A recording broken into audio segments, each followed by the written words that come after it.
Everyone thinks the bullet that killed Martin Luther King Jr.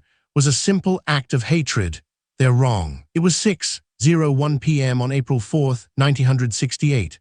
The Lorraine Motel in Memphis, Tennessee, buzzed with the last moments of a day that would forever alter American history.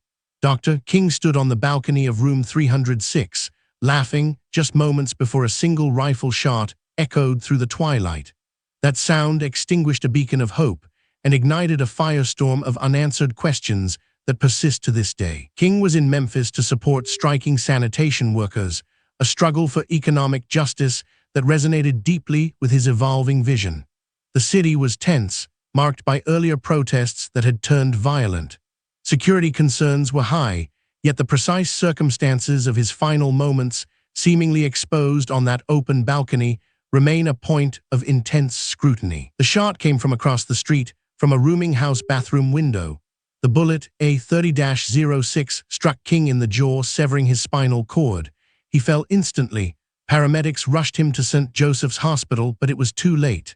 At 7:05 p.m., Martin Luther King Jr. was pronounced dead. The news sent shockwaves, sparking riots in over 100 cities. Within days, the FBI launched one of the largest manhunts in history. Their prime suspect quickly emerged, James Earl Ray, a small-time criminal with a history of robberies and prison escapes. His abandoned white Mustang was found near the crime scene, and his fingerprints were on a rifle discovered nearby. Ray's escape was audacious.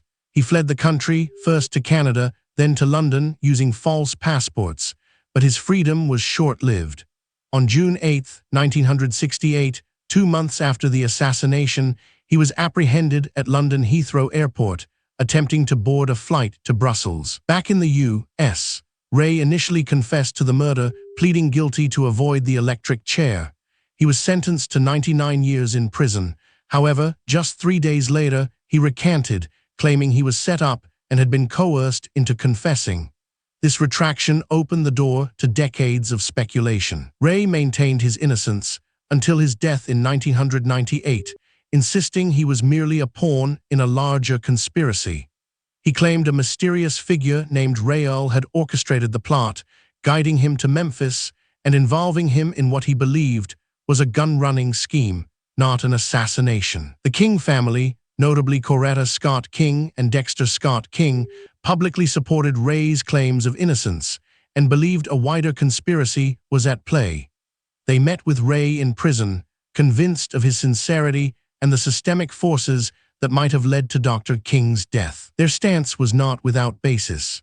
The House Select Committee on Assassinations, HSCA, in 1978, concluded that Ray was indeed the assassin. However, they also found that there was a likelihood of a broader conspiracy, though they couldn't identify the specific conspirators. This finding, a likelihood of conspiracy without definitive proof, left a gaping void. It fueled theories ranging from mob involvement to elements within the U.S. government, particularly the FBI, which had notoriously surveilled King for years under J. Edgar Hoover. Hoover's FBI had a long-standing vendetta against King, viewing him as a communist sympathizer and a threat to national security.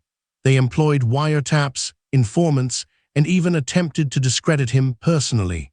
Could this intense animosity have escalated? Another prominent theory points to the mafia. King's opposition to the Vietnam War and his shift towards economic justice threatened powerful interests, including those with ties to organized crime who benefited from the status quo.